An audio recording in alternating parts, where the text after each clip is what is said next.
बिस्मिल्लाहिर्रहमानिर्रहीम अस्सलाम वालेकुम। आज हम मैंगो आइसक्रीम बनाएंगे। उसके लिए हमने दूध में कस्टर्ड और चीनी डाल के उसको पका लिया। यहाँ फ्रेश क्रीम जो मलाई होती है वो मेरे पास है 1 कप, 2 मैंगो हैं और यहाँ वो कस्टर्ड जो मैंने तैयार कर लिया है, तो बहुत मज़े का बनता है। अब हम इन चीज़ों को ब्लेंड करके मिक्स कर लेंगे। मैंगो क्रीम और कस्टर्ड को ब्लेंड करेंगे, फिर हम इसे मोल्ड में भरना शुरू कर देंगे। कुल्फ़ी जो मोल्ड होते हैं उसमें डालना शुरू कर देंगे। अपने बच्चों के लिए घर पे बनाएं फ्रेश और हेल्दी।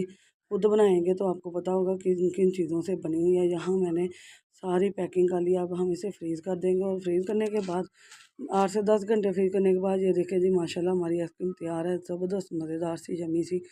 आपने क्या करना है, लाइक शेयर सब्सक्राइब करना है और अपने बच्चों को लाजमी ये बना के देना है। यहाँ देखें कुछ आइसक्रीम बच गई थी, इसमें मैंने नट डाल दिए हैं जो ड्राई होते हैं वो डाल के, तो मैंने इसे कर लिया। बहुत यम्मी बनी है।